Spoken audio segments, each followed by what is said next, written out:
Eu estava limpando a casa e mantendo tudo em perfeita ordem da forma que meu marido controlador exigia, mas, quando me estiquei para tirar o pó do peitoril da janela atrás da preciosa ficus do meu marido, perdi o equilíbrio. Ela caiu no chão de madeira. O que encontrei dentro fez meu sangue gelar. Os cacos de cerâmica se espalharam pelo chão de madeira como promessas quebradas, e entre a terra escura que se derramou do vaso tombado, algo metálico captou a luz da tarde que entrava pela janela da nossa sala de estar. Meu coração parou. Ali, aninhados na terra como segredos enterrados, havia uma pequena chave de latão anexada a uma etiqueta de cofre, um cartão micro SD embrulhado em plástico e o que parecia ser um pedaço de papel dobrado com a letra do meu pai escrita nele. Caí de joelhos, meu equipamento de limpeza esquecido, enquanto 23 anos de casamento de repente pareceram 23 anos vivendo com um estranho. Antes de continuarmos, por favor escrevam nos comentários de qual país. Meu nome é Aileen Keller Francisco, e até aquela quinta-feira à tarde de março, eu acreditava que conhecia meu marido.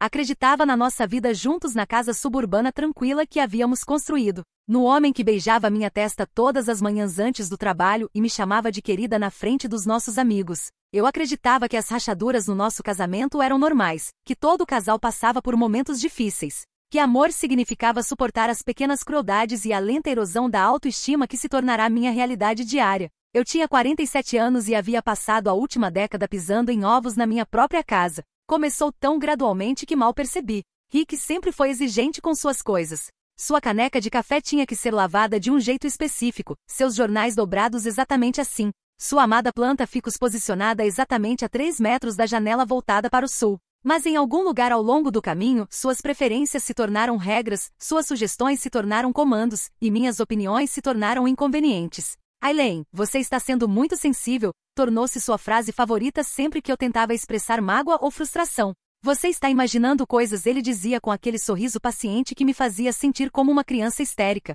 Você sabe como fica quando está estressada. Como eu ficava quando estava estressada, aparentemente, era precisa sobre coisas que estavam realmente acontecendo. A manipulação psicológica era tão sutil, tão espertamente elaborada, que comecei a duvidar das minhas próprias percepções. Quando eu mencionava que ele parecia distante, ele me lembrava de todas as formas como demonstrava amor, as flores que trazia para casa. Sempre quando havia sido particularmente cruel no dia anterior, os jantares caros onde passava a noite no telefone, as viagens de fim de semana onde desaparecia por horas, alegando que precisava de espaço para pensar. Nossa filha Angel, agora com 23 anos e recém-formada na faculdade, havia começado a notar a dinâmica durante suas últimas visitas em casa. Ela observava com olhos atentos enquanto Rick descartava meus comentários no jantar, enquanto corrigia minhas histórias na frente dos convidados, enquanto tomava decisões sobre nossa agenda social sem me consultar. Mãe, ela disse apenas no mês passado, sua voz cuidadosa e preocupada. Você sabe que não precisa concordar com tudo que ele diz, né? Você tem direito às suas próprias opiniões. O fato de minha própria filha sentir a necessidade de me lembrar dessa verdade básica deveria ter sido meu sinal de alerta. Em vez disso, eu arranjei desculpas da forma como sempre fazia. Seu pai é apenas exigente, querida. Casamento é sobre compromisso. Mas os olhos de Angel se encheram de algo que parecia piedade, e isso me assombrou por semanas. A família de Rick nunca facilitou as coisas. Sua mãe, Cecília, era uma magnólia de aço com uma língua como lâmina de barbear, sempre pronta com um comentário sobre minha organização doméstica, minha culinária, minha criação de filhos, minhas escolhas profissionais. Rick trabalha tanto, ela suspirava sempre que eu mencionava me sentir sobrecarregada. O mínimo que você poderia fazer é manter uma casa adequada para ele. Seu irmão Desmond era pior, um valentão que havia aprendido a esconder sua crueldade atrás de piadas e disclaimers de só brincando. Ele fazia comentários cortantes sobre minha aparência, minha inteligência, meu valor. Sempre com aquele mesmo sorriso de escárnio que Rick usava quando me corrigia. Os dois irmãos se alimentavam da energia um do outro, transformando reuniões familiares em competições sutis para ver quem podia me diminuir mais efetivamente. A única aliada que eu tinha na família de Rick era sua cunhada, Tamara, esposa de Desmond, que havia se casado nessa disfunção 5 anos atrás e a reconhecia pelo que era.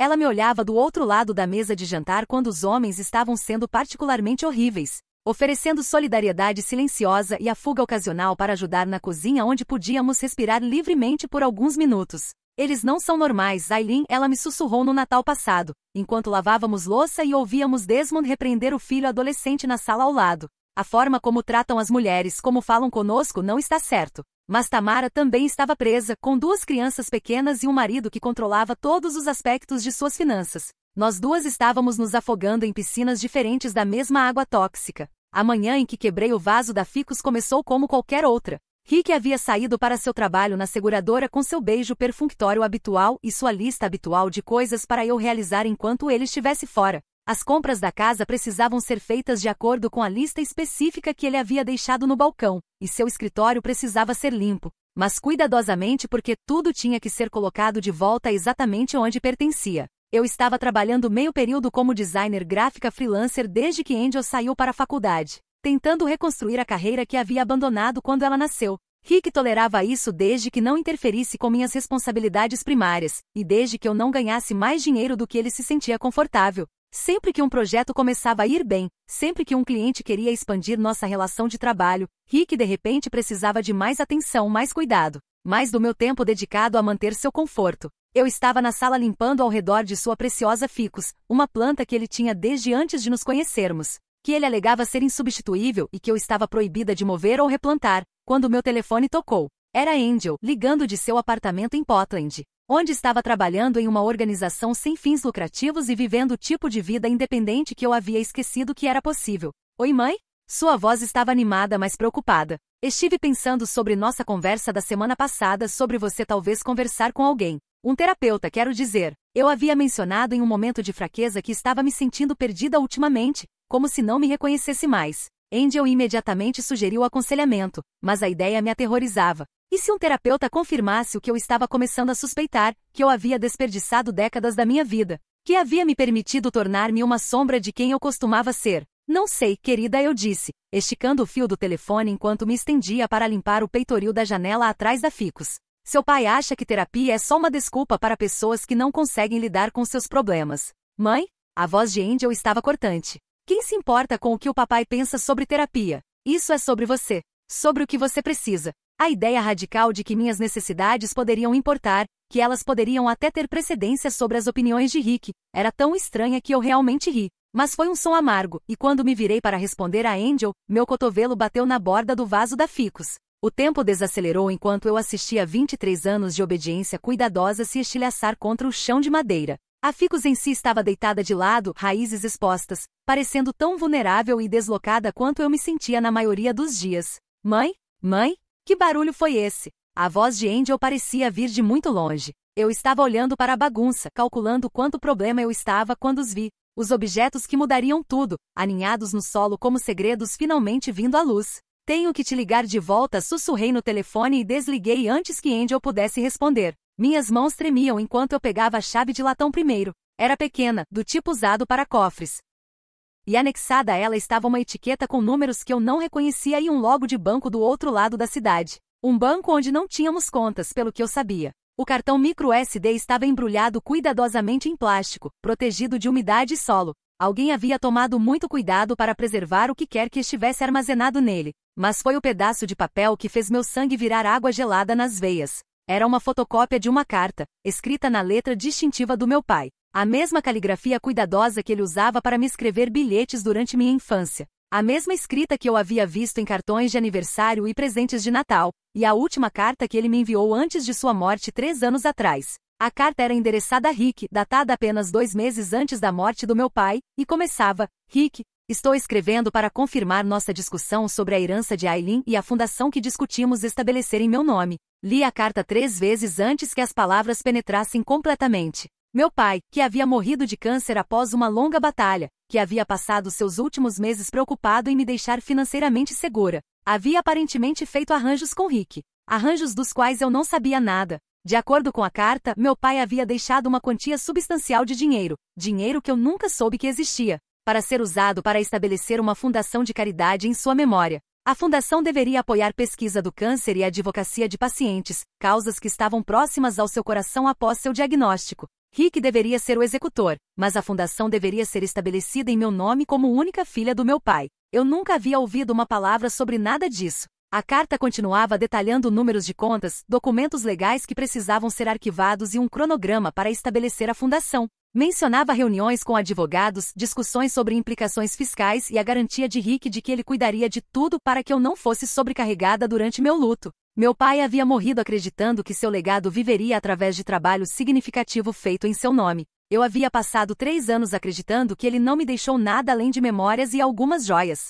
Onde estava o dinheiro? Onde estava a fundação? Onde estavam os documentos legais? E por que Rick havia escondido esta carta em um vaso de ficus como algum tipo de tesouro enterrado? Sentei no chão rodeada de terra e cacos de cerâmica, segurando a carta do meu pai, e senti algo se abrir no meu peito. Não era apenas desgosto. Era raiva. Raiva pura e limpa que eu não me permitia sentir há anos. Rick havia roubado o último presente do meu pai para mim. Ele havia roubado o legado do meu pai, sua esperança de fazer diferença no mundo, sua confiança no homem que ele pensava estar cuidando de sua filha. Mas isso era apenas o começo. Cuidadosamente extraí o cartão micro SD de seu embrulho plástico e o levei ao meu laptop. Minhas mãos estavam mais firmes agora, alimentadas por uma fúria que parecia quase estranha após anos de suprimir toda emoção forte. O cartão continha dezenas de arquivos, fotos, documentos, gravações de áudio e o que parecia ser um registro detalhado de datas, horários e atividades. Quando abri a primeira pasta, percebi que estava olhando fotos de vigilância de mim mesma. Fotos de mim saindo de casa, entrando no supermercado, encontrando amigas para café, trabalhando no meu escritório em casa. Fotos tiradas à distância com uma lente teleobjetiva por alguém que havia estado me observando por meses, talvez anos. Os carimbos de hora mostravam que essas fotos haviam sido tiradas em dias quando Rick alegava estar no trabalho, durante horas quando ele deveria estar em reuniões ou lidando com ligações de clientes. Meu marido havia estado me perseguindo. Mas conforme eu rolava por mais arquivos, descobri que eu não era sua única vítima. Havia fotos de Angel, minha filha, tiradas perto de seu apartamento em Portland, perto de seu local de trabalho, perto da cafeteria onde encontrava amigos. Fotos dela que Rick não poderia ter tirado pessoalmente, o que significava que ele estava pagando alguém para vigiar nossa filha. Os arquivos de áudio eram piores. Gravações de conversas telefônicas, minhas conversas com Angel, com amigas, com meu poucas amigas restantes. Conversas que eu havia tido na minha própria casa, no que acreditava ser privacidade. Rick havia estado me gravando, ouvindo meus pensamentos privados, meus medos, meus momentos de dúvida sobre nosso casamento. Em uma gravação, ouvi a mim mesma falando com Angel sobre me sentir presa, sobre me perguntar se havia cometido um erro ficando no casamento por tanto tempo. Em outra, eu estava falando com Tamara sobre o comportamento controlador de Rick, sobre como ele me fazia sentir pequena e estúpida. Ele havia estado coletando evidências da minha deslealdade, construindo um caso contra mim como se eu fosse uma criminosa na minha própria vida. A pasta de documentos continha papéis legais que fizeram meu estômago despencar. Papéis de divórcio já preenchidos com termos que me deixariam com quase nada. Um acordo de custódia que daria a Rick a custódia principal de Angel, apesar do fato de que ela tinha 23 anos e vivia independentemente. Pedidos de ordem de restrição, alegando que eu era mentalmente instável e potencialmente perigosa. E o mais arrepiante de todos, um relatório de avaliação psiquiátrica com meu nome nele, alegando que eu sofria de delírios paranoicos, depressão e instabilidade emocional. O relatório estava assinado por um médico que eu nunca havia conhecido, datado apenas 2 semanas atrás. Rick havia estado construindo um caso para me ter declarada mentalmente incompetente. Ele havia estado planejando pegar tudo, o dinheiro do meu pai, minha filha, minha liberdade e minha sanidade, e me deixar com nada além de um diagnóstico de doença mental e uma reputação como uma mulher instável em quem não se poderia confiar. Não sei quanto tempo fiquei sentada ali, olhando para a evidência da traição do meu marido. A luz da tarde mudou pelo chão, iluminando o vaso quebrado e a terra espalhada, e eu senti que estava vendo minha vida claramente pela primeira vez em décadas. Cada briga que tivemos, cada vez que ele me fez sentir louca ou hipersensível, cada momento quando duvidei das minhas próprias percepções, tudo havia sido calculado. Ele havia estado sistematicamente destruindo meu senso de realidade, minha confiança, minhas conexões com outras pessoas, preparando para o dia quando ele pegaria tudo e me deixaria impotente para lutar. A parte mais cruel era que ele havia usado a confiança do meu pai para fazer isso.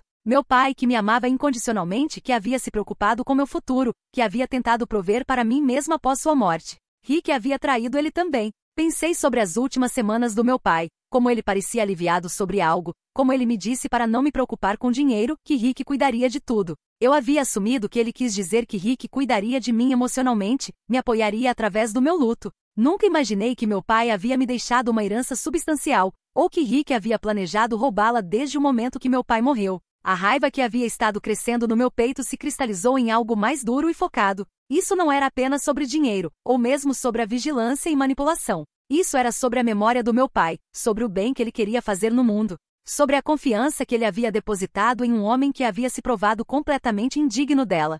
Rick pensava que era tão esperto, tão cuidadoso em seu planejamento. Ele pensava que eu estava muito quebrada, muito dependente, muito com medo para revidar. Ele estava prestes a aprender o quão errado estava. Passei o resto da tarde documentando cuidadosamente tudo o que havia encontrado. Fotografei cada documento, copiei cada arquivo e fiz notas detalhadas sobre datas e cronogramas. Pesquisei o banco onde o cofre estava localizado e descobri que era realmente real, e que, de acordo com seus registros, havia sido aberto 3 anos atrás, logo após a morte do meu pai. Também fiz algo que não havia feito em anos. Liguei para um advogado. Não qualquer advogado. Liguei para Georgina Killer, minha prima que se especializava em direito da família e que havia tentado se reconectar comigo por anos. Rick sempre havia desencorajado meu relacionamento com Georgina, alegando que ela era muito agressiva e sempre criando problemas. Agora eu entendia porque ele queria me manter longe de alguém que reconheceria suas táticas de manipulação e saberia como combatê-las. Aileen, a voz de Georgina estava surpresa mas calorosa quando atendeu.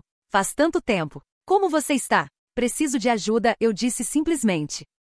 Acho que meu marido tem planejado me declarar mentalmente incompetente para que possa roubar minha herança. Houve uma pausa e então a voz de Georgina se tornou cortante e profissional. Onde você está agora? Está segura? Estou. Em casa. Ele está no trabalho. Georgina, encontrei evidência. Muita evidência. Fotos, gravações, documentos forjados, papéis legais. Ele tem planejado isso por anos. Não toque em mais nada. Não limpe qualquer bagunça que a levou a encontrar essa evidência. Estou indo aí agora e estou trazendo uma colega que se especializa em fraude financeira. Vamos documentar tudo apropriadamente e então vamos destruí-lo. A protegibilidade feroz na voz de Georgina me fez perceber quanto tempo havia passado desde que alguém havia estado inequivocamente do meu lado. Comecei a chorar, não as lágrimas cuidadosas e silenciosas que havia aprendido a derramar para não perturbar Rick, mas soluços enormes e feios de alívio e raiva e luto por todos os anos que havia perdido. Aileen, Georgina disse gentilmente. Você vai ficar bem. Vamos garantir isso. Mas preciso que faça algo para mim agora.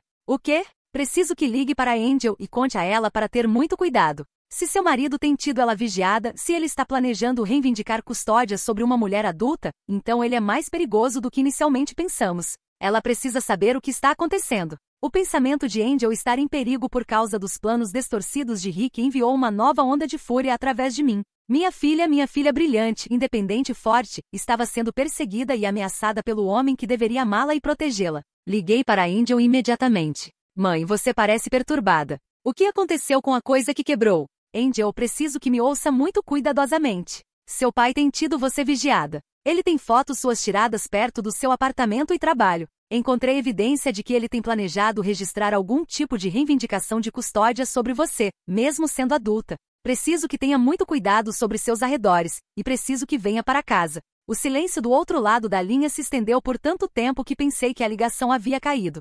Angel? Mãe?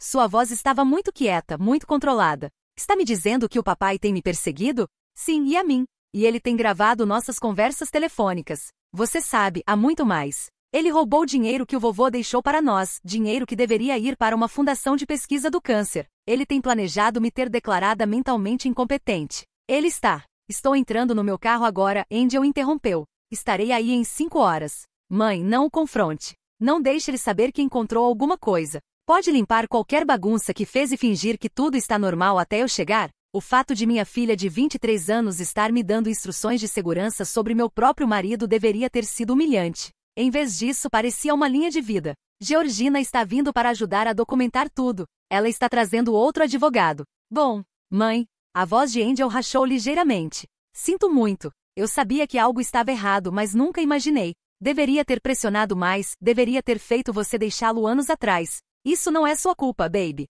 Não é sua também, mãe. Lembre-se disso. Georgina chegou dentro de 1 hora, acompanhada por uma mulher alta com cabelo prateado que se apresentou como Doutora Vance, uma contadora forense que se especializava em casos envolvendo abuso financeiro e fraude. Elas deram uma olhada no vaso quebrado, na evidência espalhada e no meu rosto manchado de lágrimas, e imediatamente tomaram conta. Primeiro as primeiras coisas, Georgina disse colocando luvas de látex. Documentamos tudo exatamente como você encontrou. Vance vai fotografar a cena, e então vamos catalogar cuidadosamente cada peça de evidência. Doutora Vance já estava montando equipamento de câmera profissional. Aileen, quero que me conte exatamente o que aconteceu. Como encontrou esses itens? Qual foi sua primeira reação? Preciso estabelecer uma linha temporal clara. Enquanto eu contava a história, elas trabalhavam com precisão metódica. Cada documento foi fotografado no local antes de ser cuidadosamente removido e colocado em sacos de evidência. Cada arquivo no cartão microSD foi copiado e verificado. A chave do cofre foi examinada e rastreada de volta à sua origem. Isso é extenso, doutora.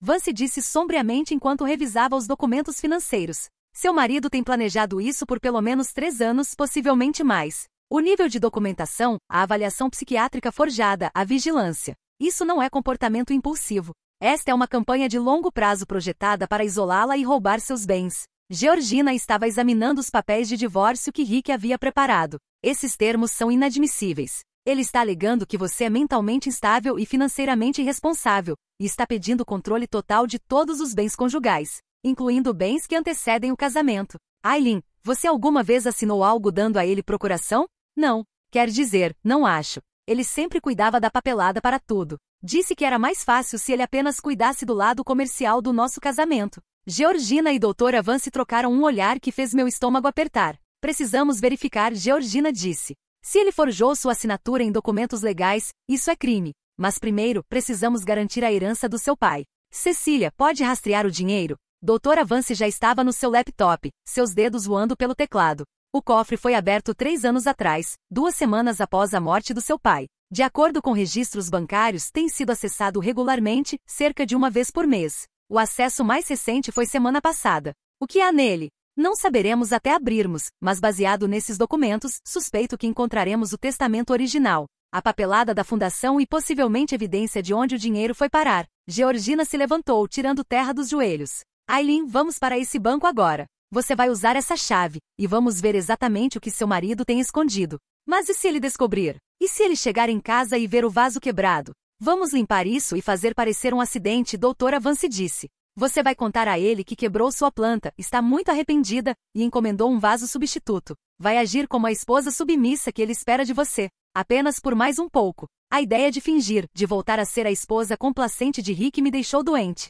Mas entendi a estratégia. Precisávamos de tempo para construir nosso caso, para garantir a evidência, para ter certeza de que ele não pudesse destruir nada ou desaparecer com o dinheiro. Quanto tempo? Perguntei. Alguns dias, talvez 1 semana, Georgina disse. Apenas o suficiente para colocar tudo em ordem, e então vamos destruí-lo tão completamente que ele nunca será capaz de machucar você ou qualquer outra pessoa novamente. O cofre continha um tesouro de evidências que pintavam um quadro ainda mais condenatório da traição de Rick. O testamento original do meu pai estava lá, junto com uma carta de instrução que deixava suas intenções cristalinas. Ele havia me deixado $800 mil, dinheiro da venda de sua casa, seu seguro de vida e investimentos que havia feito ao longo dos anos. O dinheiro foi especificamente designado para estabelecer a Fundação Maximiliano Killer para a pesquisa do câncer e a advocacia de pacientes, comigo como administradora primária e beneficiária. Havia também documentos legais que Rick nunca havia arquivado, documentos que teriam estabelecido a fundação e me dado controle sobre os fundos.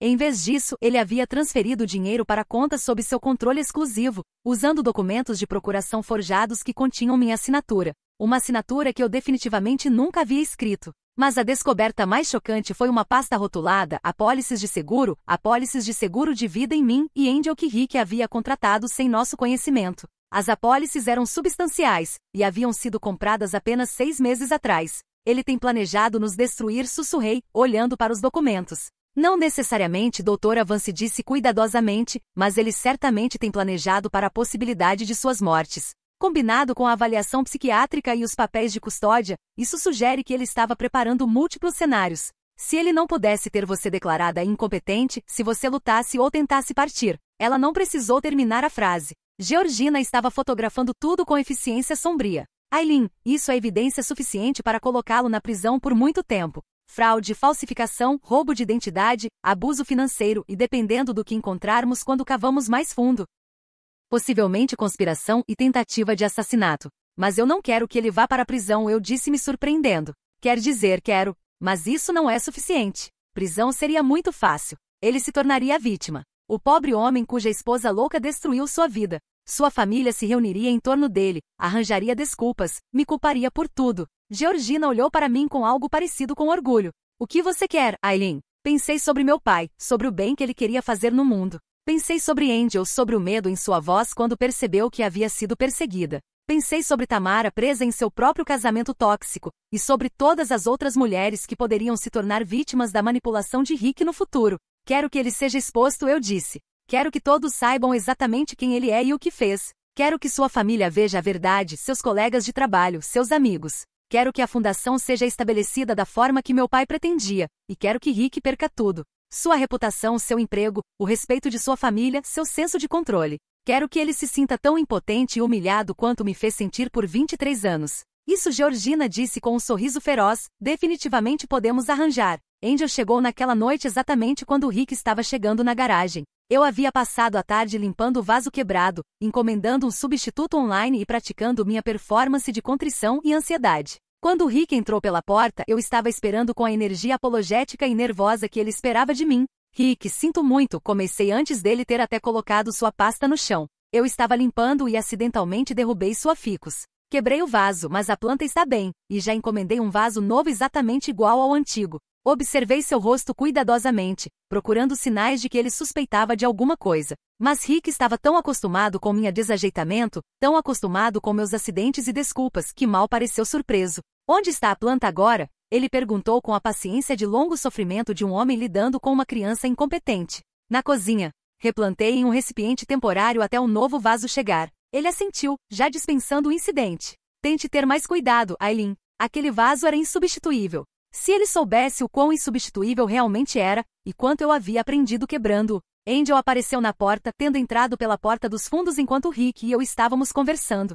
Oi, papai. Decidi vir para casa para uma visita surpresa. O rosto de Rick se iluminou com prazer genuíno. Qualquer que fosse sua natureza, ele realmente amava Angel. Ou pelo menos amava sua versão dela, a filha bem-sucedida que refletia bem em sua paternidade. Ele não fazia ideia de que ela estava aqui para me ajudar a destruí-lo. Angel, que surpresa maravilhosa. Quanto tempo pode ficar? Apenas alguns dias. Queria passar um tempo com a mamãe, talvez ajudá-la com alguns projetos pela casa. Durante o jantar, Angel e eu interpretamos nossos papéis perfeitamente. Conversamos sobre seu trabalho, seu apartamento, seus amigos. Tudo enquanto Rick ouvia com a atenção benevolente de um homem que acreditava ser o centro do universo de sua família. Ele não fazia ideia de que sua esposa e filha estavam planejando sua queda entre pedidos para passar o sal. Naquela noite, depois de Rick ter ido para a cama, Angel e eu sentamos na cozinha e planejamos nossa estratégia. Georgina acha que devemos agir rápido, sussurrei. Quanto mais esperarmos, mais chance há de ele descobrir o que sabemos. E quanto a Tamara?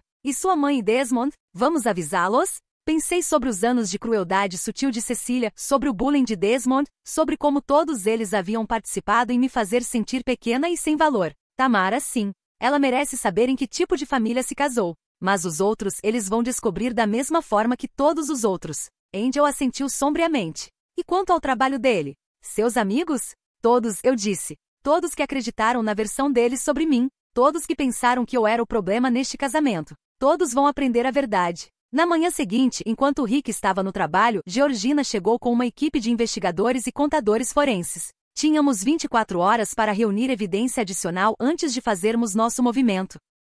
Eles encontraram mais do que jamais havíamos imaginado. O computador de Rick continha anos de correspondência com investigadores privados, detalhando não apenas vigilância de mim e Angel, mas também verificações de antecedentes em minhas amigas, membros da minha família, qualquer um que pudesse me influenciar ou me oferecer apoio. Ele havia estado sistematicamente identificando e neutralizando minha rede de apoio por anos. Havia também e-mails com seu irmão Desmond discutindo estratégias para me gerenciar e a Tamara. Os dois irmãos haviam estado coordenando seus esforços, compartilhando técnicas para manipulação psicológica e controle. Desmond havia estado testando métodos em Tamara que Rick então usava em mim. Mais condenatório de tudo, eles encontraram comunicações com um médico, o mesmo médico que havia assinado a avaliação psiquiátrica forjada. Rick havia estado pagando para ele criar registros médicos falsos, não apenas para mim, mas para outras mulheres também. Isso não era apenas abuso pessoal. Era parte de um padrão maior de comportamento predatório. Aileen, Georgina disse, sua voz tensa de raiva.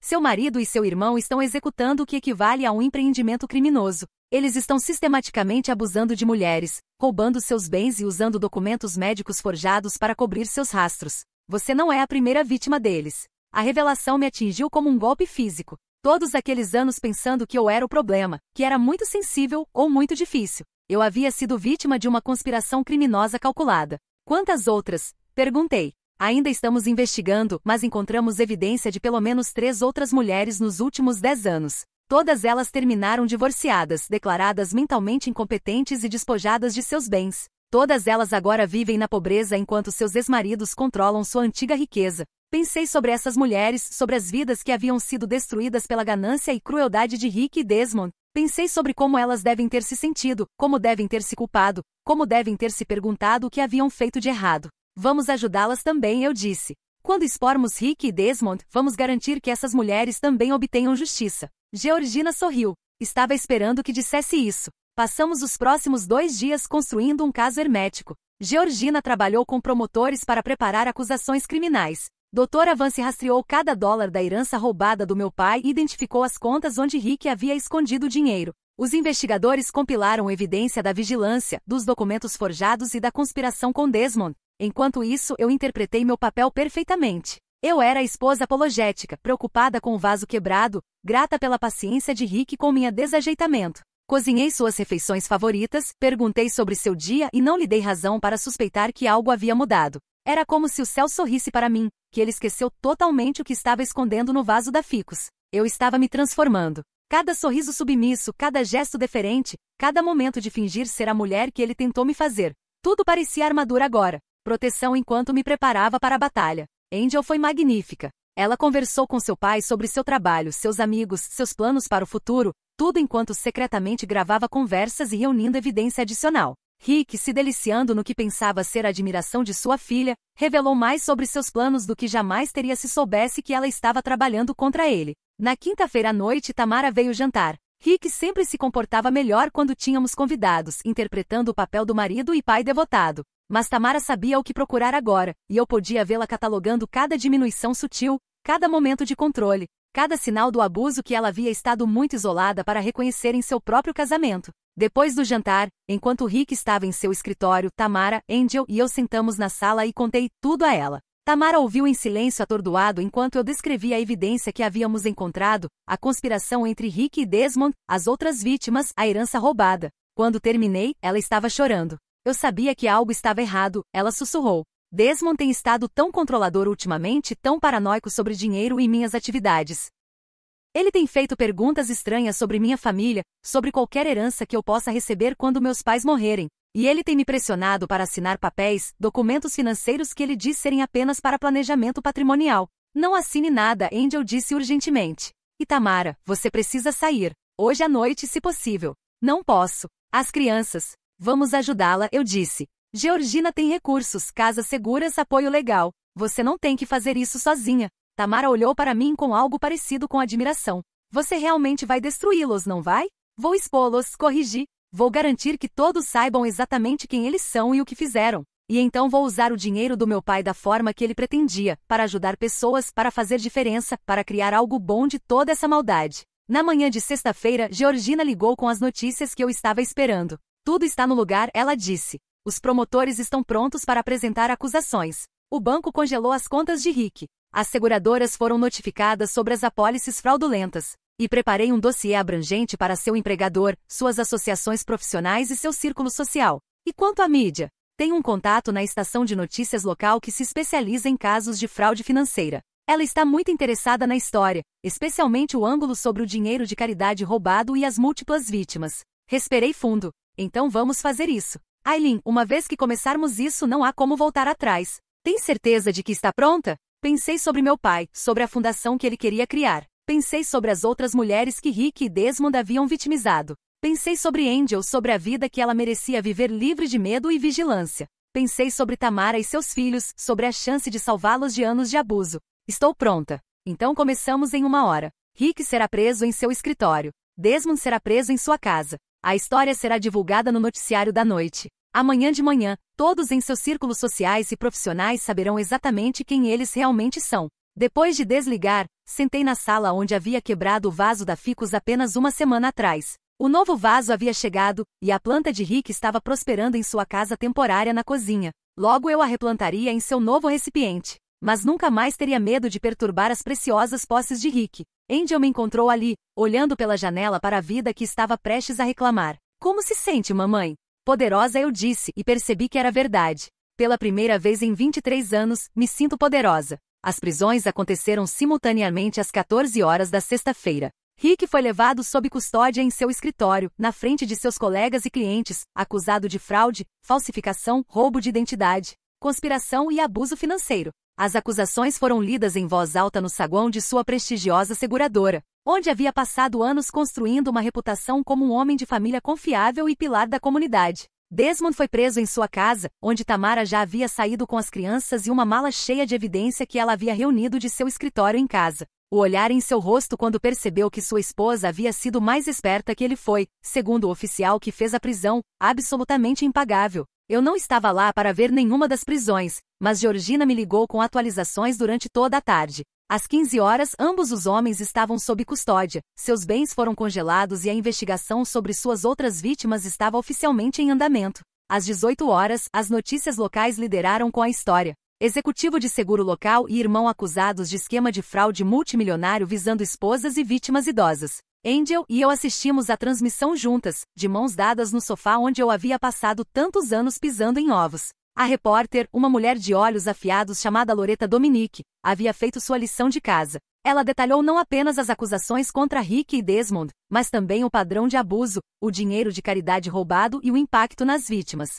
Maximiliano Killer, que morreu de câncer 3 anos atrás, deixou $800 mil para estabelecer uma fundação para a pesquisa do câncer em sua memória. Dominique relatou. Em vez disso, seu genro supostamente roubou o dinheiro e usou documentos forjados para ter sua esposa declarada mentalmente incompetente. Hoje à noite, essa esposa está falando. A câmera cortou para uma entrevista que Georgina havia arranjado no início do dia. Mal me reconheci. A mulher na tela estava confiante, articulada e furiosa da melhor forma possível. Meu pai lutou contra o câncer por 2 anos, ouvi a mim mesma dizendo. Ele passou seus últimos meses planejando um legado que ajudaria outras famílias enfrentando a mesma batalha. Meu marido roubou esse legado, traiu a confiança do meu pai e passou 3 anos me fazendo acreditar que estava perdendo a cabeça. Mas a única coisa que perdi foi meu medo dele. A história incluiu entrevistas com Dra. Vance sobre a fraude financeira, com Georgina sobre as implicações legais e com um promotor que prometeu que isso era apenas o começo de uma investigação muito maior. Mas o momento mais poderoso veio quando Dominique me perguntou o que eu planejava fazer a seguir. Vou estabelecer a fundação do meu pai exatamente como ele pretendia, eu disse, olhando diretamente para a câmera. A Fundação Maximiliano Killer apoiará a pesquisa do câncer, a advocacia de pacientes e, graças ao que aprendi através desta experiência, recursos para mulheres escapando de abuso financeiro. Meu pai queria ajudar pessoas, e é exatamente isso que vamos fazer. O telefone começou a tocar antes mesmo da transmissão terminar. A primeira ligação foi de Cecília, a mãe de Rick, gritando sobre como eu destruía a vida de seu filho e exigindo que eu consertasse essa bagunça imediatamente. Ouvi sua raiva por cerca de 30 segundos antes de desligar. Pela primeira vez em 23 anos, não me importava com o que Cecília Francisco pensava sobre qualquer coisa. A segunda ligação foi do próprio Rick, ligando da prisão. Aileen, você tem que me ouvir. Sua voz estava desesperada, todos os traços de sua paciência condescendente usual se foram. Isso tudo é um mal-entendido. Aqueles documentos, a vigilância, eu estava tentando protegê-la. Você tem estado tão instável ultimamente e tão paranoica. Eu estava reunindo evidência para conseguir ajuda para você. Mesmo agora, mesmo pego em flagrante com evidência esmagadora de seus crimes, ele ainda estava tentando me manipular psicologicamente. Rick, eu disse calmamente. Quero que me ouça muito cuidadosamente. Sei sobre as outras mulheres. Sei sobre as avaliações psiquiátricas forjadas. Sei sobre as apólices de seguro de vida que você fez para mim e Angel. Sei sobre a conspiração com Desmond. Sei de tudo. Houve silêncio do outro lado da linha. A única pessoa instável neste casamento era você, continuei. Você é um criminoso, um predador e uma desculpa patética para um ser humano. E agora todos sabem disso. Aileen, por favor, nunca me contate novamente. Nunca contate Angel. Nunca contate ninguém da minha família. Seu advogado pode se comunicar com meu advogado. Essa é a única comunicação que jamais teremos novamente. Desliguei e imediatamente bloqueei seu número. A terceira ligação foi de uma mulher que eu não reconhecia. É a Aileen Francisco, a mulher das notícias? Sim. Meu nome é Linda Mir. Acho que meu marido fez comigo o que seu marido fez com você. Meu coração se apertou. Me conte. A história de Linda era devastadoramente familiar. Ela havia sido casada com o sócio comercial de Desmond 5 anos atrás. Lentamente e sistematicamente, seu marido a havia isolado de amigos e família. A convenceu de que era mentalmente instável e eventualmente a teve internada em uma instituição psiquiátrica contra sua vontade. Enquanto ela estava institucionalizada, ele se divorciou dela e tomou controle de todos os seus bens, incluindo uma herança que ela havia recebido de sua avó. Tenho vivido em um apartamento estúdio trabalhando em empregos de salário mínimo por 3 anos, Linda disse, sua voz tremendo. Todos pensam que sou louca. Minha própria família não fala comigo porque acreditam no que ele disse sobre meu estado mental. Mas quando vi sua história hoje à noite, quando ouvi sobre as avaliações psiquiátricas forjadas, Linda, eu disse firmemente. Você não é louca. Você foi vitimizada por criminosos, e vamos ajudá-la a recuperar sua vida. No final da noite eu havia recebido ligações de 6 outras mulheres com histórias similares. Georgina estava certa. Rick e Desmond haviam estado executando um empreendimento criminoso, e havíamos apenas arranhado a superfície.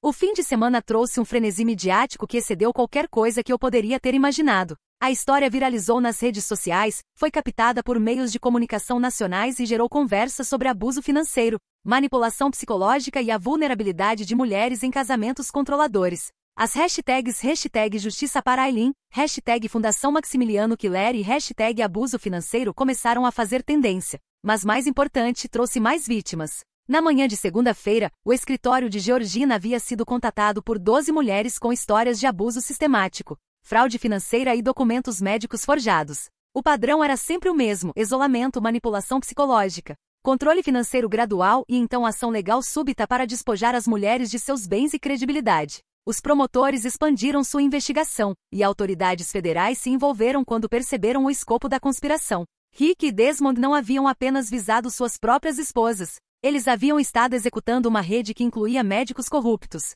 advogados cúmplices e investigadores privados que se especializavam em fabricar evidência contra mulheres vulneráveis. Cecília Francisco, a mãe de Rick, tentou reunir apoio para seus filhos dando entrevistas alegando que eu era uma ex-esposa vingativa que havia manipulado a mídia. Mas seus esforços saíram pela culatra espetacularmente quando um dos repórteres descobriu que ela havia estado recebendo pagamentos regulares das contas fraudulentas de Rick. Pagamentos que vinham diretamente da herança roubada do meu pai. A revelação de que a própria mãe de Rick havia estado lucrando com seus crimes destruiu qualquer simpatia restante pela família. Cecília passou de mãe enlutada a cúmplice aos olhos do público, e o nome da família Francisco se tornou sinônimo de ganância e traição. A esposa de Desmond, Tamara, se tornou uma heroína por direito próprio. Sua decisão de reunir evidência e partir com seus filhos inspirou outras mulheres em relacionamentos abusivos, e ela começou a aparecer em talk shows para discutir os sinais de alerta do abuso financeiro. Ela e eu nos tornamos amigas próximas, unidas por nossa experiência compartilhada e nossa determinação em ajudar outras mulheres a evitar o mesmo destino. 3 meses depois, eu estava na sala de conferências de um escritório de advocacia no centro da cidade, rodeada pelas outras vítimas dos crimes de Rick e Desmond. Estávamos lá para a audiência de acordo final, onde os bens roubados seriam devolvidos e a fundação seria oficialmente estabelecida. Linda Mir estava lá, junto com 8 outras mulheres cujas vidas haviam sido destruídas pela conspiração. Algumas delas haviam perdido suas casas, seus filhos, suas carreiras. Todas elas haviam perdido anos de suas vidas para o trauma do abuso sistemático e a luta para reconstruir do nada. Mas hoje, elas estavam recuperando suas vidas. A juíza, uma mulher severa em seus 60 anos que claramente havia ficado horrorizada com o escopo dos crimes, leu os termos do acordo em voz alta. Rick e Desmond cumpririam um mínimo de 15 anos na prisão federal. Seus bens, incluindo o dinheiro que haviam roubado de todas nós, seriam devolvidos com juros. Os médicos e advogados corruptos que haviam participado da conspiração estavam enfrentando suas próprias acusações criminais e processos civis. Mais importante, a Fundação Maximiliano Killer estava sendo estabelecida com um fundo inicial de 2,3 milhões de dólares. Os 800 mil dólares originais do meu pai mais o dinheiro roubado das outras vítimas mais danos e juros. Senhora Francisco, a juíza disse olhando diretamente para mim. Seu pai ficaria orgulhoso do que você realizou. Esta fundação ajudará pacientes de câncer e sobreviventes de abuso por gerações. Pensei sobre meu pai, sobre sua última carta expressando confiança em Rick para cuidar de mim. Ele havia estado errado sobre Rick, mas havia estado certo sobre algo mais. Eu era mais forte do que sabia, e era capaz de cuidar de mim mesma e de outros. Depois da audiência, as vítimas e eu fomos almoçar juntas. Havíamos formado uma família improvável, unidas pelo trauma, mas unidos em nossa determinação de curar e ajudar outros. Várias das mulheres haviam decidido trabalhar para a fundação, usando suas experiências para ajudar outras sobreviventes de abuso a navegar os desafios legais e financeiros de escapar de relacionamentos controladores. Angel se juntou a nós para o almoço. Tendo dirigido de Portland para a audiência, ela havia tirado uma licença de seu trabalho para ajudar a estabelecer a fundação, e estava planejando se mudar de volta para casa para trabalhar comigo em tempo integral. Estou orgulhosa de você, mamãe, ela disse enquanto caminhávamos de volta para nossos carros. Não apenas pelo que fez com o papai, mas por quem você se tornou. Você não é a mesma pessoa que era alguns meses atrás. Ela estava certa. A mulher que havia se desculpado por quebrar um vaso de ficus havia desaparecido, substituída por alguém que eu ainda estava conhecendo. Alguém que falava em reuniões, que tomava decisões sem pedir permissão, que ocupava espaço no mundo sem se desculpar por isso. 6 meses após a prisão de Rick, recebi uma carta dele na prisão. Quase a joguei fora sem ler, mas a curiosidade foi maior. A carta tinha 3 páginas de autopiedade e manipulação, alegando que ele só estava tentando me proteger, que havia cometido erros mas não merecia perder tudo, que eu estava sendo vingativa e cruel. A carta terminava com um apelo. Aileen, sei que está com raiva, mas tivemos 23 anos juntos.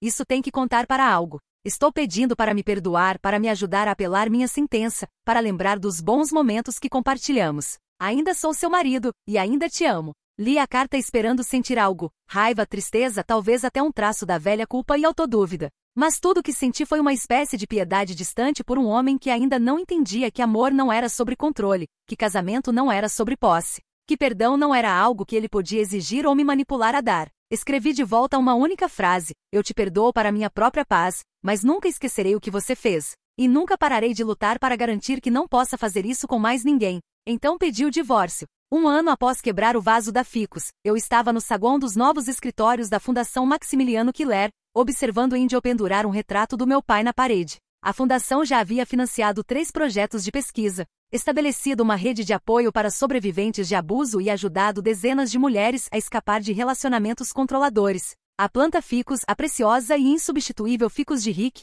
estava em um lugar de honra perto da recepção, prosperando em um belo vaso novo que eu havia escolhido. Ela havia se tornado um símbolo de resistência, da forma como algo podia ser desenraizado e replantado e crescer ainda mais forte que antes. Tamara passou naquela tarde com seus filhos, que estavam prosperando em sua nova vida livre do controle de Desmond. Ela havia começado a namorar um homem gentil que a tratava como parceira igual, e estava trabalhando em um livro sobre abuso financeiro que seria publicado no ano seguinte. Você se arrepende? Ela perguntou enquanto observávamos as crianças brincarem na sala familiar da fundação. De destruir seu casamento, quero dizer. De começar de novo aos 47. Pensei sobre a pergunta seriamente. Minha vida era completamente diferente agora, menor em alguns aspectos, mas infinitamente maior em outros. Vivia em um apartamento modesto em vez de uma casa grande, mas era meu. Tinha menos dinheiro do que tive como esposa de Rick, mas controlava cada centavo. Estava solteira pela primeira vez em décadas, mas estava aprendendo a aproveitar minha própria companhia. Não destruí meu casamento, eu disse finalmente.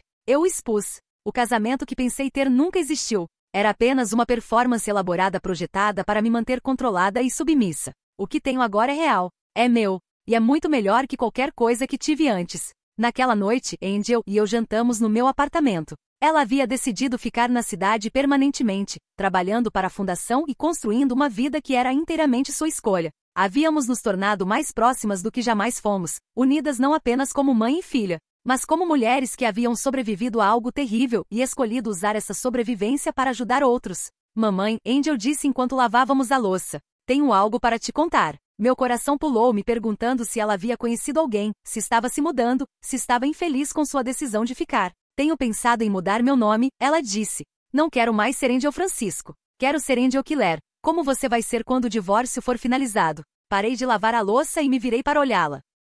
Tem certeza?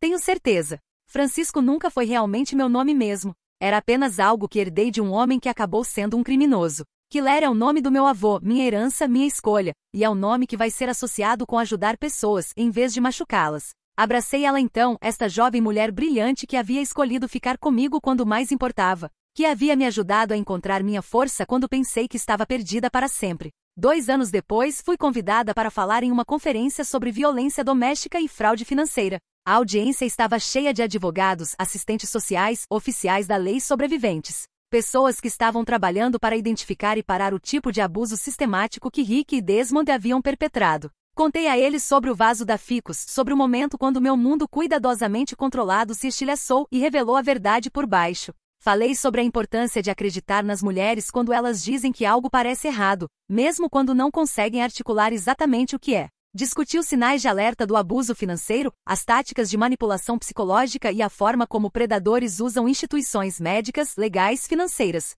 para legitimar seu controle. Mas principalmente falei sobre transformação. Passei 23 anos acreditando que era fraca, contei à audiência. Pensava que era muito sensível, muito emocional, muito dependente para sobreviver sozinha.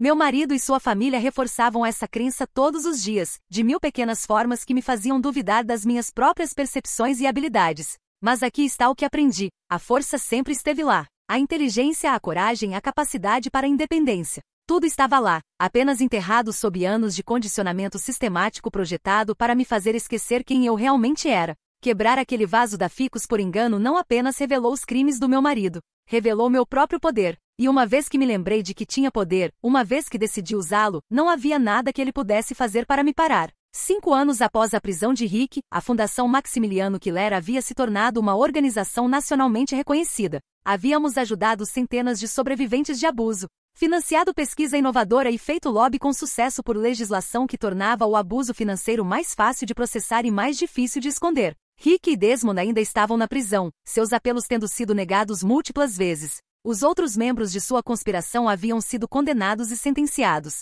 E várias operações imitadoras haviam sido fechadas usando as técnicas investigativas desenvolvidas durante nosso caso. Nunca me casei novamente, embora tivesse namorado ocasionalmente. Descobri que gostava de ser solteira, gostava de tomar decisões sem consultar ninguém. Gostava da paz de uma casa onde nunca tinha que me preocupar com o humor ou a aprovação de alguém. Angel frequentemente brincava que eu havia me tornado agressivamente independente e ela não estava errada. Mas também havia aprendido a confiar novamente, a formar amizades profundas, a aceitar ajuda quando precisava. A Fundação havia me apresentado a uma comunidade inteira de sobreviventes e defensores, pessoas que entendiam a jornada de vítima para sobrevivente para próspera. No 5º aniversário de quebrar o vaso da Ficus, dei uma festa. Não uma celebração do meu divórcio ou da prisão de Rick, mas uma celebração da Fundação, das vidas que havíamos mudado, do futuro que estávamos construindo. A festa foi realizada na sala de conferências principal da Fundação, rodeada por fotos das pessoas que havíamos ajudado e dos projetos que havíamos financiado. Tamara estava lá com seu novo marido e sua família unida. Linda Mir estava lá, agora trabalhando como conselheira financeira da Fundação. Angel estava lá, tendo acabado de ser promovida a diretora executiva. Georgina estava lá, tendo se tornado não apenas minha advogada, mas uma das minhas amigas mais próximas. E no canto, prosperando em seu belo vaso, estava a planta Ficus que havia começado tudo. Enquanto olhava ao redor da sala para os rostos das pessoas que haviam se tornado minha família escolhida, senti uma profunda sensação de completude. Não o tipo de final que amarra tudo em um laço arrumado, mas o tipo de resolução que vem de saber que você usou sua dor para criar algo significativo. Doutora. Vance se aproximou de mim com uma taça de champanhe e um sorriso sabedor. Aileen, tenho algumas notícias que acho que vai apreciar. O que é? Lembra do psiquiatra corrupto que escreveu sua avaliação falsa? Dr. Harrison. Assenti. Ele havia sido um dos últimos conspiradores a ser sentenciado, tendo lutado contra as acusações por anos. Sua licença médica foi oficialmente revogada hoje. Ele nunca será capaz de praticar novamente, e está enfrentando um processo civil de cada mulher cuja vida ele ajudou a destruir. O Conselho Médico citou seu caso especificamente como um exemplo de como o sistema falhou em proteger pacientes vulneráveis. A notícia deveria ter parecido vitória, mas em vez disso pareceu justiça silenciosa, inevitável e há muito tempo devida. Conforme a noite foi acabando, Angel me encontrou parada junto à janela, olhando para as luzes da cidade. No que está pensando, mamãe? Estava pensando sobre seu avô, eu disse. Sobre como ele teria amado isso, não o drama ou a dor, mas isso, a fundação, o trabalho que estamos fazendo, as pessoas que estamos ajudando. Ele sempre acreditou que o bem poderia vir do sofrimento se você estivesse disposta a fazer o trabalho. Angel passou seu braço pelo meu. Ele ficaria orgulhoso de você. Não apenas por sobreviver ao papai, mas pelo que você construiu depois. Você transformou o legado roubado dele em algo ainda maior do que ele originalmente imaginou. Ela estava certa. A fundação havia crescido muito além da visão original do meu pai de pesquisa do câncer. Agora operávamos programas para sobreviventes de abuso financeiro, serviços de advocacia legal, assistência de moradia de emergência e iniciativas educacionais que ensinavam jovens a reconhecer os sinais de alerta de relacionamentos controladores. Mamãe Angel disse suavemente: posso te perguntar algo que sempre me perguntei? Claro. Você acha que o papai alguma vez realmente te amou, ou foi tudo apenas manipulação desde o início? Eu havia me feito essa pergunta incontáveis vezes ao longo dos anos. Em terapia, em momentos silenciosos, no meio de noite sem sono, quando o escopo total de sua traição me atingia novamente. Acho que ele amava a ideia de mim, eu disse finalmente. Ele amava ter uma esposa que o fazia parecer bem, que não o desafiava, que tornava sua vida mais fácil. Mas amor real requer ver alguém como eles realmente são e querer que sejam felizes, mesmo se sua felicidade não serve a você. Rick nunca me viu como uma pessoa real com minhas próprias necessidades e sonhos. Eu era apenas um personagem coadjuvante na história dele. E agora? Agora sou a protagonista da minha própria história. E é uma história muito melhor do que a que ele estava escrevendo para mim. Mais tarde naquela noite, depois que todos foram embora, sentei sozinha no meu apartamento com uma xícara de chá e um álbum de fotos que estava montando. Fotos dos últimos 5 anos, documentando não apenas o trabalho da fundação, mas minha própria transformação. Havia uma foto da minha primeira entrevista na televisão, onde parecia aterrorizada mas determinada. Fotos de eventos da fundação, onde gradualmente aparecia mais confiante, mais à vontade na minha própria pele. Fotos com Angel, com Tamara, com as outras sobreviventes que haviam se tornado minhas irmãs na cura. E lá na última página estava uma foto que Angel havia tirado naquela manhã. Eu ao lado da planta ficus, ambas prosperando em nosso novo ambiente. Pensei sobre a mulher que eu havia sido 5 anos atrás, aquela que se desculpava por existir, que media seu valor pela aprovação de seu marido, que acreditava que manter a paz era mais importante que manter sua dignidade. Aquela mulher parecia uma estranha agora, alguém de quem me lembrava com compaixão mas que mal conseguia reconhecer. A transformação não havia sido fácil. Houve noites escuras quando questionei tudo, quando a solidão parecia esmagadora, quando me perguntei se havia cometido um erro terrível explodindo minha vida. Houve momentos quando a voz de Rick na minha cabeça era mais alta que a minha própria, quando quase acreditei que eu realmente era louca, vingativa, impossível de amar. Mas esses momentos haviam se tornado menos frequentes e mais distantes, substituídos por um crescente senso do meu próprio valor, meu próprio poder, minha própria capacidade para a alegria. Peguei meu telefone e rolei pelas mensagens que haviam chegado durante o dia. Parabéns de colegas. Atualizações de mulheres que a fundação havia ajudado, fotos das férias em família de Tamara, um meme engraçado de Georgina. Na manhã seguinte, acordei cedo e dirigi para o cemitério onde meu pai estava enterrado. Havia começado a visitá-lo regularmente depois que a fundação foi estabelecida, atualizando sobre nosso progresso, contando sobre as vidas que havíamos mudado, compartilhando as vitórias e desafios do trabalho que ele havia tornado possível. Oi, papai, eu disse, sentando de pernas cruzadas na grama ao lado de sua lápide. Trouxe o relatório anual para você. Abri a pasta e comecei a ler as estatísticas para ele. O número de mulheres que havíamos ajudado a escapar de relacionamentos abusivos, os pacientes de câncer que ajudamos a sobreviver, a quantidade de dinheiro que recuperamos para vítimas de fraude, os projetos de pesquisa que financiamos, a legislação que influenciamos. Mas os números não contam a história, continuei. Ontem, uma mulher chamada Linda. Você se lembra da Linda? Ela foi uma das vítimas de Desmond, me disse que vai se casar no mês que vem, com um homem que a trata como parceira igual, que celebra sua força em vez de tentar diminuí-la. Ela disse que nunca pensou que seria capaz de confiar em alguém novamente, mas a fundação a ajudou a aprender a confiar em si mesma primeiro. Fiz uma pausa, observando uma borboleta pousar nas flores que havia trazido. E Angel, papai, você ficaria tão orgulhoso de Angel. Ela se tornou esta defensora incrível, esta protetora feroz de pessoas vulneráveis. Ela é tudo o que esperei que fosse, mas mais forte e corajosa do que jamais imaginei. Ela escolheu ficar e lutar ao meu lado em vez de fugir da bagunça, e acho que essa escolha a tornou na mulher que sempre teve o destino de ser. Amanhã estava quieta, pacífica de uma forma que minha vida raramente havia sido durante meu casamento. Ninguém estava monitorando meu tempo, questionando minhas escolhas ou me fazendo sentir culpada por ter um momento para mim mesma. Sei que você confiou em Rick para cuidar de mim, eu disse suavemente, e sei que se sentiria terrível sobre o quão errado estava sobre ele. Mas papai, de uma forma estranha, a traição dele foi a melhor coisa que me aconteceu. Me forçou a encontrar minha própria força, a descobrir quem eu realmente era por baixo de todo o condicionamento e controle. Não sou a mesma pessoa que você se preocupou em deixar para trás. Sou alguém de quem você ficaria orgulhoso de chamar de filha. Quando me levantei para ir embora, notei que alguém havia deixado flores frescas no túmulo ao lado do meu pai, uma mulher idosa que havia morrido apenas alguns meses atrás. As flores foram claramente colocadas por alguém que a amava, alguém que ainda estava sofrendo, ainda visitando, ainda honrando sua memória. Me ocorreu que isso era o que o amor real parecia. Não a dinâmica possessiva e controladora que eu havia confundido com devoção no meu casamento, mas este cuidado gentil e contínuo que não pedia nada em troca. Naquela tarde, almocei com Georgina para discutir os planos de expansão da fundação. Estávamos considerando abrir escritórios satélites em outras cidades, criando uma rede de apoio que pudesse alcançar ainda mais mulheres que precisavam de ajuda. Aileen, Georgina disse enquanto revisávamos as projeções orçamentárias, tenho que te perguntar algo, e quero que seja honesta comigo. Tudo bem. Você está feliz? Realmente, verdadeiramente feliz? Não apenas satisfeita com seu trabalho ou orgulhosa do que realizou, mas realmente feliz? Considerei a pergunta seriamente. Felicidade havia parecido um conceito tão estranho durante meu casamento que eu quase havia esquecido que era algo que tinha permissão para buscar. Sim, eu disse, me surpreendendo com a certeza na minha voz.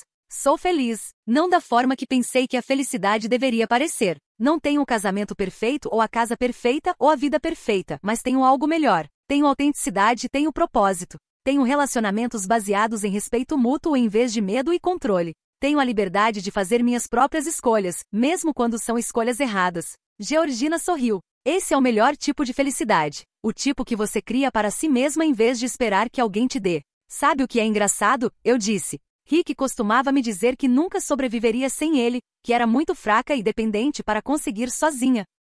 Ele genuinamente acreditava que estava me fazendo um favor controlando todos os aspectos da minha vida, que eu precisava de seu gerenciamento para funcionar. E agora percebo que nunca fui fraca. Estava apenas exausta de constantemente lutar contra alguém que deveria estar do meu lado. Uma vez que parei de desperdiçar energia nessa luta, uma vez que comecei a usar minha força para mim mesma em vez de contra mim mesma, não havia limite para o que poderia realizar. 6 meses depois, recebi um convite que nunca esperei. Um pedido para falar em uma conferência sobre prevenção de violência doméstica hospedada pelo sistema prisional estadual. A audiência incluiria oficiais correcionais, assistentes sociais e detentos que estavam participando de um programa de reabilitação focado em entender o impacto de seus crimes. Rick estaria na audiência. Quase recusei. O pensamento de vê-lo novamente, de estar na mesma sala com um homem que havia roubado tantos anos da minha vida, fez meu estômago apertar de ansiedade. Pensei sobre todas as mulheres que ainda estavam presas, ainda acreditando nas mentiras de seus abusadores sobre sua fraqueza e dependência.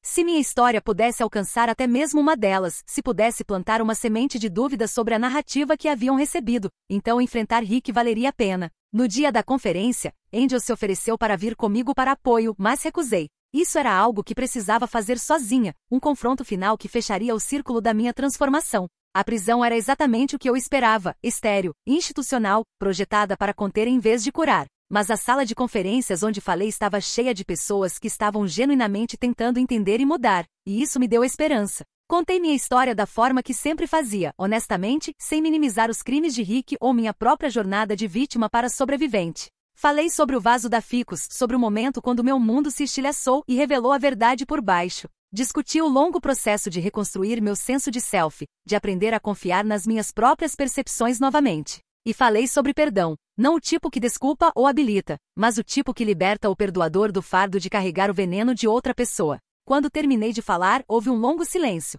Então uma oficial correcional levantou a mão. Senhora Killer, como responde a pessoas que dizem que mulheres como você deveriam ter sabido melhor, deveriam ter saído mais cedo, deveriam ter visto sinais? Era uma pergunta que me haviam feito muitas vezes e nunca deixava de me irritar. Respondo apontando que abusadores são especialistas em manipulação, eu disse firmemente. Eles não começam relacionamentos anunciando sua intenção de controlar e explorar seus parceiros. Eles começam com bombardeio de amor, com atenção e afeto excessivos que parece a maior história de amor já contada. Eles gradualmente introduzem táticas de controle tão lentamente que a vítima não nota a mudança até estar completamente isolada e dependente. Perguntar por que uma mulher não saiu mais cedo é como perguntar por que uma rã não pula para fora de água que está sendo lentamente aquecida até ferver. A mudança é tão gradual que no momento que você percebe que está em perigo, foi condicionada a acreditar que não pode sobreviver fora da panela. Depois da apresentação formal, houve uma sessão de cumprimentos onde os participantes podiam fazer perguntas individuais. Eu estava conversando com uma assistente social sobre os programas da fundação quando senti alguém se aproximar por trás. Virei e me encontrei cara a cara com Rick pela primeira vez em 5 anos. Ele parecia mais velho, mais grisalho, diminuído da forma que homens que derivam seu poder de controlar outros frequentemente ficam quando esse controle é tirado. Mas seus olhos ainda mantinham aquele olhar calculista familiar, como se estivesse tentando descobrir como manipular essa situação a seu favor. Aileen, ele disse baixinho. Obrigado por vir. Por falar conosco. Estudei seu rosto procurando sinais de remorso genuíno, de real entendimento do que havia feito. Mas tudo que vi foi o mesmo charme interesseiro que ele sempre usará quando queria algo de mim. Rick, eu disse calmamente. Como está? Aprendendo sobre mim mesmo, sobre o que fiz de errado. O aconselhamento aqui me ajudou a entender como meu comportamento afetou você e Angel. Quero que saiba que sinto muito.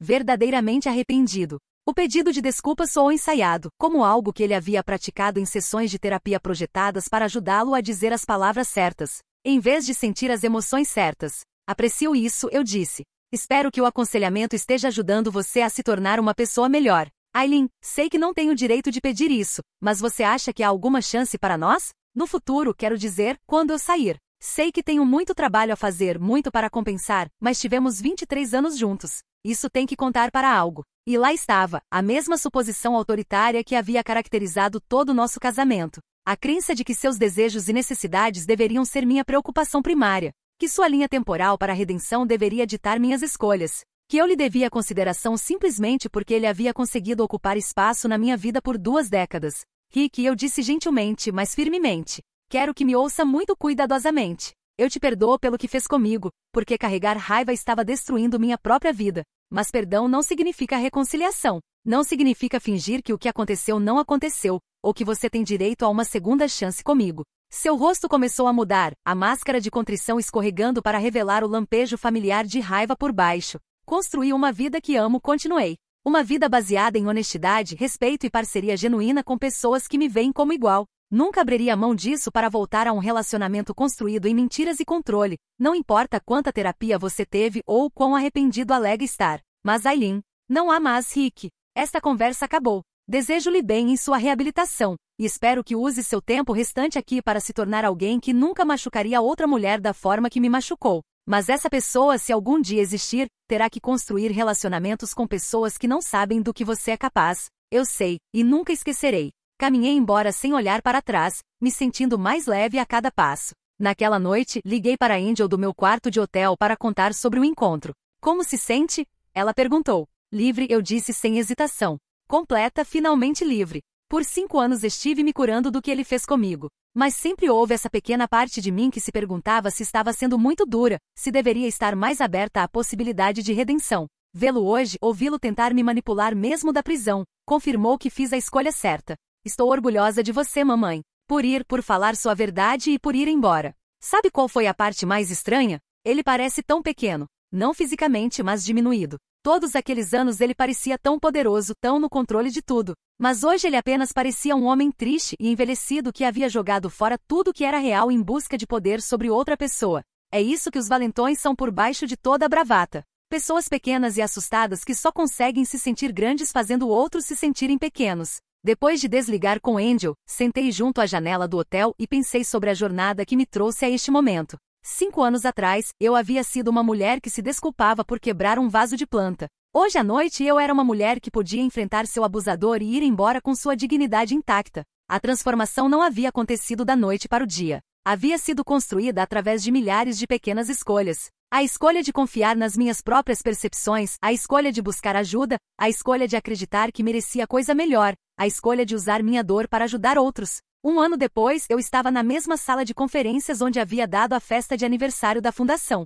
Mas desta vez, estávamos celebrando algo ainda mais significativo. A Fundação Maximiliano Killer havia acabado de receber uma doação de $5 milhões de uma grande organização filantrópica. Financiamento que nos permitiria expandir nossos serviços nacionalmente. Mas a verdadeira celebração era pelas mulheres cujas vidas haviam sido transformadas através do nosso trabalho. Linda Mir havia acabado de se formar na Faculdade de Direito e se juntaria à nossa equipe de advocacia legal. Tamar havia terminado seu livro sobre abuso financeiro, que havia se tornado um best-seller e estava sendo adaptado para um documentário. E Angel, minha filha brilhante e feroz, havia acabado de receber uma posição no Departamento de Justiça, chefiando uma nova força-tarefa sobre crimes financeiros contra mulheres. Ela deixaria a fundação, mas seu trabalho continuaria em escala nacional. Estou nervosa sobre partir, ela confessou, enquanto observávamos a celebração ao nosso redor. A fundação tem sido meu mundo inteiro pelos últimos 5 anos. E se não conseguir causar o mesmo tipo de impacto em Washington?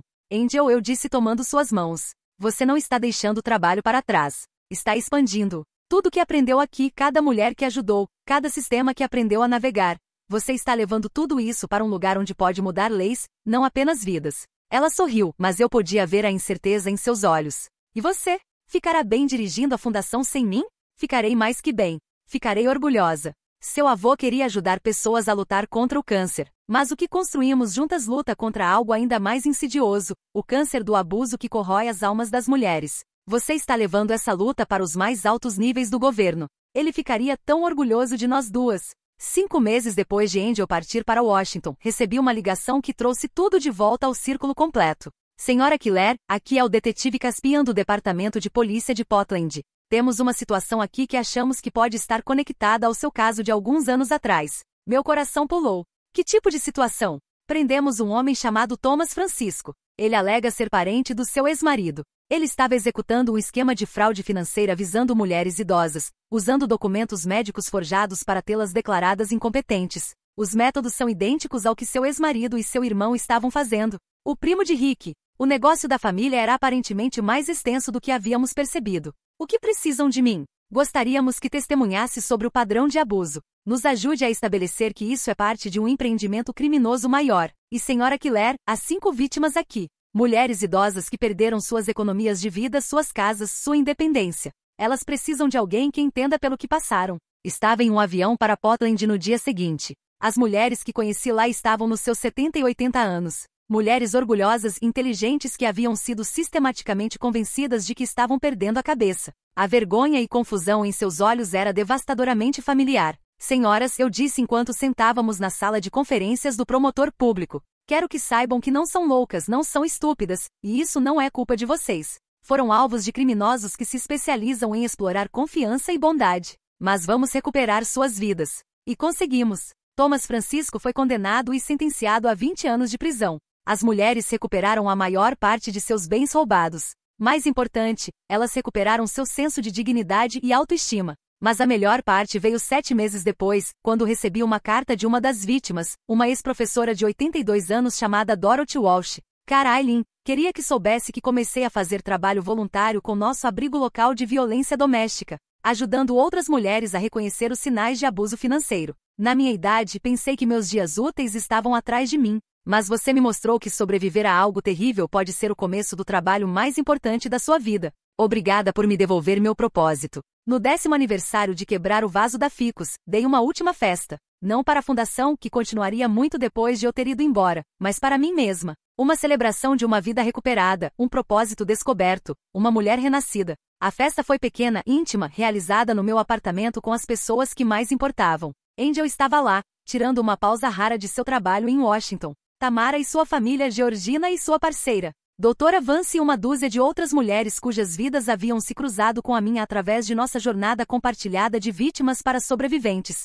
A planta Ficus, agora enorme e prosperando, estava no lugar de honra junto à janela. Ela havia se tornado algo como uma lenda em nossa comunidade. A planta que quebrou abriu uma vida e revelou a verdade por baixo. Conforme a noite foi acabando, Angel me encontrou parada junto à planta, perdida em pensamentos. No que está pensando, mamãe?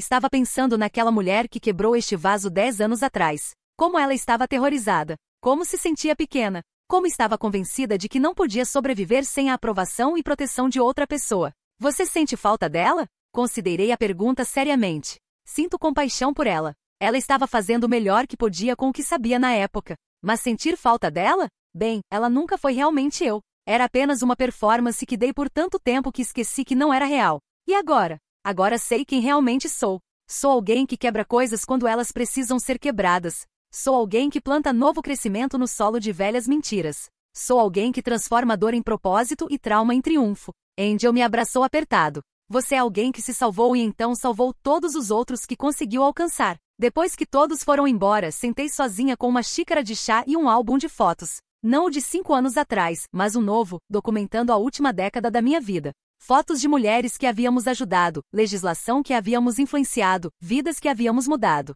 E lá na última página, estava uma foto que Angel havia tirado naquela noite. Eu ao lado da planta Ficus, ambas tendo crescido muito além do que qualquer um pensou possível. Pensei sobre Rick ainda na prisão, ainda acreditando que era vítima da minha vingança, em vez do arquiteto de sua própria destruição. Pensei sobre as outras mulheres que ainda estavam presas em relacionamentos como o que eu havia escapado, ainda acreditando nas mentiras de seus abusadores sobre sua fraqueza e dependência. Mas principalmente pensei sobre o futuro, sobre o trabalho contínuo da Fundação, sobre o impacto de Angel em Washington, sobre todas as mulheres que encontrariam sua força porque nós havíamos encontrado a nossa primeiro. A planta Ficus balançou gentilmente na brisa da noite pela janela aberta, suas folhas captando a última luz do dia. Ela havia sobrevivido sendo desenraizada, replantada e completamente transformada. Havia crescido mais forte e mais bonita do que jamais havia sido em seu ambiente original restrito. Exatamente como eu. Peguei meu telefone e digitei uma mensagem para postar nas redes sociais da Fundação. 10 anos atrás, acidentalmente quebrei o vaso da ficus do meu marido e descobri que minha vida inteira estava construída em mentiras. Hoje à noite estou sentada ao lado dessa mesma planta, que cresceu para se tornar algo magnífico e forte. Às vezes o crescimento mais bonito vem das quebras mais devastadoras. Para cada mulher lendo isso que se sente presa, que duvida de sua própria força, que acredita que não pode sobreviver sozinha, você é mais poderosa do que imagina. Cresça. Em minutos, as respostas começaram a chegar. Mulheres compartilhando suas próprias histórias de escape e transformação, outras pedindo ajuda, ainda outras oferecendo apoio e encorajamento àquelas que ainda estavam presas. Sorri e fechei o laptop. Amanhã haveria mais trabalho a fazer, mais mulheres para ajudar, mais vidas para mudar. Mas hoje à noite eu era simplesmente uma mulher que havia se libertado de uma prisão bonita e construído algo real e significativo dos pedaços. A planta ficus balançou gentilmente em seu vaso, raízes profundas e fortes, sempre alcançando a luz. Exatamente como eu.